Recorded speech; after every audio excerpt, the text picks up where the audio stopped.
మన ప్రీవియస్ వీడియోలో ఎన్కోడింగ్ అనేది లెర్నింగ్ ప్రాసెస్ లో ఎంత ఇంపార్టెంట్ స్టెప్ అనేది నేర్చుకున్నాం. మీ ఎన్కోడింగ్ ఎంత బలంగా ఉంటే మీ రిట్రీవల్ అంత ఈజీగా ఉంటుంది. ఇన్ఫర్మేషన్ ని అంత బాగా మీరు స్టోర్ చేయగలుగుతారు. అదే మీ ఎన్కోడింగ్ వీక్ గా ఉందనుకోండి, చిల్లుల బకెట్ లో నీరు పోసినట్టే. ఈ ఎన్కోడింగ్ ని స్ట్రాంగ్ గా చేయడానికి ఈ వీడియోలో నేను మీకు 8 సైంటిఫికల్లీ ప్రూవెన్ ఎన్కోడింగ్ టెక్నిక్స్ ఇస్తున్నాను. ఇవి వినడానికి చాలా సింపుల్ గా అనిపించవచ్చు, కానీ ఇవి మిమ్మల్ని ఒక సాధారణ విద్యార్థి నుంచి పీక్ పర్ఫార్మర్స్ గా మారుస్తాయి.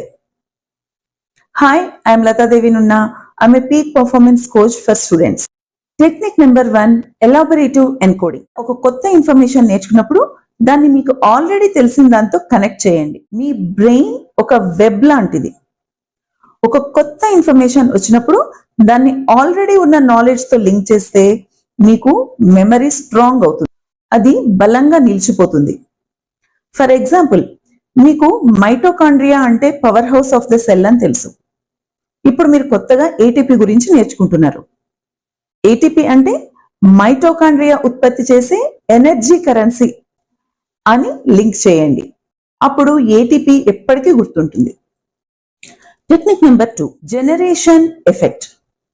నేరుగా సమాధానాన్ని చూడకండి, ఆ సమాధానాన్ని ముందు మీరు తయారు చేయడానికి ట్రై చేయండి. మీకు ఒక ప్రశ్నకు సమాధానం తెలియకపోతే వెంటనే పుస్తకాన్ని తెరవకండి. కాసేపు ఆలోచించండి, మీ సొంత మాటల్లో సమాధానాన్ని రూపొందించండి. అది తప్పు అయినా పర్వాలేదు. ఈ ప్రయత్నం మీ మెదడుకి ఒక వ్యాయామం లాగా పనిచేస్తుంది. ఫర్ ఎగ్జాంపుల్, మీరు హిస్టరీ చదువుతున్నారు, అందులో ఆంధ్ర సింధ్ ట్రీటీ గురించిన సమాధానాన్ని మీరు మర్చిపోయారు. వెంటనే గూగుల్ చేయడమో లేదంటే బుక్ ఓపెన్ చేసి ఆన్సర్ ని చూడకండి. కాసేపు ఆలోచించండి. నాకు గుర్తున్నంతలో ఇది some water treaty, maybe Pakistan India మధ్య జరిగింది కావచ్చు. ఐ థింక్ ఇది 1960లో జరిగింది. ఈ విధంగా సమాధానాన్ని మీ సొంత మాటల్లో గుర్తు చేసుకోవడానికి ట్రై చేయండి. ఈ విధంగా సమాధానం కరెక్ట్ అని తెలియకపోయినా దాన్ని మీ సొంత మాటల్లో రూపొందించండి. ఆ తర్వాత చెక్ చేసుకోండి. ఈ ప్రాసెస్ తో మీరు నేర్చుకునే ఇన్ఫర్మేషన్ ఏదైనా సరే స్ట్రాంగ్ గా లాకిన్ అవుతుంది. జనరేషన్ ఎఫెక్ట్ అంటే మీకు ఇవ్వని పజిల్ ని మీరే క్రియేట్ చేసి సాల్వ్ చేయడం. రెడీమేడ్ ఆన్సర్ కాకుండా మీ స్వంత ప్రయత్నంతో దాన్ని మీరు నేర్చుకోవడం వల్ల లోతుగా గుర్తుండిపోతుంది. Technique number 3, interleaving. ఒకే సబ్జెక్ట్ ని గంటల తరబడి చదవకండి. డిఫరెంట్ కాన్సెప్ట్స్ ని, డిఫరెంట్ సబ్జెక్ట్స్ ని మిక్స్ చేయండి. చాలా మంది స్టూడెంట్స్ 3-4 అవర్స్ కంటిన్యూస్ గా ఒకే సబ్జెక్ట్ ని బ్లాక్స్ లాగా చదువుతూ ఉంటారు. బట్ ఇది పనిచేయదు. దీనికి బదులుగా 1 గంట మ్యాథ్స్ చేస్తే మరొక గంట ఫిజిక్స్ చేయండి, లేదంటే లాంగ్వేజ్ ప్రాక్టీస్ చేయండి. ఫర్ ఎగ్జాంపుల్, మీరు క్వాడ్రాటిక్ ఈక్వేషన్ నేర్చుకుంటున్నారు. దానికి సంబంధించిన ఒకే రకమైన 20 ప్రాబ్లమ్స్ ని సాల్వ్ చేయకండి. క్వాడ్రాటిక్, సైమల్టేనియస్ గా జామెట్రీ, ఇలా మిక్స్ చేయండి. ఇంటర్లీవింగ్ వల్ల మీ బ్రెయిన్ ప్రతిసారి ఒక కొత్త మెథడ్ లో ఆలోచించడం మొదలు పెడుతుంది. Technique number 4, dual coding. పదాలతో పాటు బొమ్మలు వాడండి. ఇది ఇంతకుముందు వీడియోస్ లో కూడా నేను ఎక్స్ప్లెయిన్ చేశాను. ఇప్పుడు నేను మళ్ళీ చెప్తున్నాను, ఎందుకంటే ఇది చాలా పవర్ఫుల్. మన బ్రెయిన్ 2 ట్రాక్స్ లో ప్రాసెస్ చేస్తుంది. ఒకటి వర్బల్ అండ్ రెండవది విజువల్.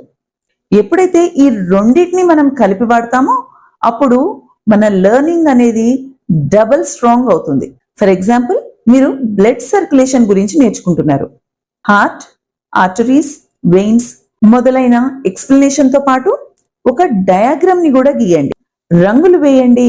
అది ఒక ఫోటో లాగా మీ బ్రెయిన్ లో ముద్రించుకుపోతుంది. డ్యూయల్ కోడింగ్ అంటే ఇన్ఫర్మేషన్ ని 2 భాషల్లో రాయడం లాంటిది. ఒక భాష మర్చిపోయినా రెండవ భాష గుర్తుంటుంది. Technique number 5, spaced gaps or spaced repetition. ఒకే రోజు క్రామ్ చేయకండి. మీరు నేర్చుకున్న ఇన్ఫర్మేషన్ ని ఒక రెగ్యులర్ ఇంటర్వెల్స్ లో రివైజ్ చేయండి. మీరు ఒక టాపిక్ నేర్చుకున్నాక 1 డే తర్వాత దాన్ని మళ్ళీ రివైజ్ చేయండి. ఆ తర్వాత 3 days, నెక్స్ట్ 1 week, ఆ తర్వాత 15 days కి మళ్ళీ రివిజన్ ని షెడ్యూల్ చేసుకోండి. ప్రతిసారి ఈ రివిజన్ ఇంటర్వెల్ ఏదైతే ఉందో దాన్ని పెంచుకుంటూ వెళ్ళండి. ఇదే స్పేస్డ్ రిపిటిషన్. ఇది క్రామింగ్ కంటే 10 times more effective. For example, ఒక మొక్కకి మీరు ఒకే రోజు 100 లీటర్లు నీళ్లు పోసారనుకోండి, అది చనిపోతుంది. అలా కాకుండా కాస్త కాస్త నీరు ఒక క్రమ వ్యవధిలో పోస్తూ వెళ్లారనుకోండి, ఆ మొక్క వేళ్ళు చాలా బలంగా భూమిలో పాతుకుంటాయి. టెక్నిక్ నెంబర్ 6, మీ లెర్నింగ్ కి ఒక స్టోరీ ఆర్ ఒక ఎమోషన్ ఆర్ ఒక పర్సనల్ కనెక్షన్ ని తీసుకురండి. మీ బ్రెయిన్ ఎమోషన్స్ కి చాలా స్ట్రాంగ్ గా రెస్పాండ్ అవుతుంది. మీరు చదువుతున్న ప్రతి కాన్సెప్ట్ కి ఒక చిన్న కథని కనిపెట్టండి. హిస్టరీ డేట్ ని మీ బర్త్ డే తో కనెక్ట్ చేయండి. ఫిజిక్స్ ఫార్ములాని మీ డైలీ ఎక్స్పీరియన్స్ తో కనెక్ట్ చేయండి. ఎమోషన్ ఉన్న చోట మెమరీ పర్మనెంట్ గా ఉండిపోతుంది. Technique number 7, sleep consolidation. ప్రతిరోజు మీకు 7 to 8 అవర్స్ నిద్ర ఉండేలా చూడండి. మీ బ్రెయిన్ నిద్రలో మీరు నేర్చుకున్న ఇన్ఫర్మేషన్ ని సెట్ చేస్తుంది. మీరు ఒక తెల్లటి బట్టని ఎర్రటి రంగులో ముంచారు, దాన్ని వెంటనే నీళ్లతో కడిగేశారు. అప్పుడు ఏం జరుగుతుంది? ఆ ఎరుపు రంగు అంతా పోతుంది. కానీ రాత్రంతా ఆ బట్టని రంగులోనే ఉంచి తెల్లవారే ఫిక్స్ చేస్తే ఆ రంగు పర్మనెంట్ గా ఉండిపోతుంది. మీ బ్రెయిన్ కూడా ఇలాగే పనిచేస్తుంది. మీరు చదివింది నిద్రలోనే కన్సాలిడేట్ అవుతుంది. నిద్ర సరిగ్గా లేకపోతే రంగు వచ్చేస్తుంది, అంటే మర్చిపోతారు. ప్రతిరోజు రాత్రి మీరు నిద్రపోయే ముందు ఒక్క అరగంట ఆ రోజులో మీరు నేర్చుకునే ఇన్ఫర్మేషన్ అంతా కూడా గుర్తు చేసుకోండి. 7 to 8 అవర్స్ మంచి డీప్ స్లీప్ ఉండేలా చూసుకోండి. మీ బ్రెయిన్ నిద్రలో ఈ ఇన్ఫర్మేషన్ ని డీప్ గా ప్రాసెస్ చేస్తుంది అండ్ పర్మనెంట్ గా గుర్తుంచుకుంటుంది. Technique number 8, testing effect. మీరు డ్రైవింగ్ ఎలా చేయాలని థియరీ మొత్తం క్షుణ్ణంగా చదివారు, కానీ నిజంగా వెహికల్ ని డ్రైవ్ చేయాలంటే మీరు ఖచ్చితంగా డ్రైవింగ్ ప్రాక్టీస్ చేయాల్సిందే. టెస్టింగ్ అంటే అలాంటి ప్రాక్టీసే. మీరు ఒక చాప్టర్ ని కంప్లీట్ చేశారు, వెంటనే ఆపి మీరే ప్రశ్నలు తయారు చేయండి, వాటికి సమాధానాలను కనుక్కోండి, లేదా ఫ్లాష్ కార్డ్స్ వాడండి ఆర్ ఆన్లైన్ క్విజ్ ప్రాక్టీస్ చేయండి. ఈ టెస్టింగ్ లో మీరు గుర్తు తెచ్చుకోవడానికి ప్రయత్నించిన ప్రతిసారి మీ బ్రెయిన్ లో న్యూరల్ పాత్వేస్ స్ట్రాంగ్ అవుతాయి. ఫ్రీక్వెంట్ గా టెస్ట్ ప్రాక్టీస్ చేసే వాళ్ళకి ఈ పాత్వేస్ హైవేగా మారతాయి. అప్పుడు జవాబు వెంటనే గుర్తుకొస్తుంది. మీరు ఈ టెక్నిక్స్ లో ఏదైనా ఇంతకు ముందు ట్రై చేశారా? మీకు ఏది కష్టంగా అనిపించింది? తప్పకుండా కమెంట్ చేయండి. అండ్ ఈ వీడియో మీ ఎడ్యుకేషనల్ జర్నీలో వాల్యూని యాడ్ చేస్తే లైక్ చేయండి, మీ ఫ్రెండ్స్ కి షేర్ చేయండి. అలాగే ఇటువంటి వీడియోస్ మరిన్ని మీకు తెలుగులో కావాలి అనుకుంటే ఖచ్చితంగా సబ్స్క్రైబ్ చేయండి. గుర్తుంచుకోండి, మీ ఈ స్టడీ జర్నీలో నేను మీతో ఉన్నాను.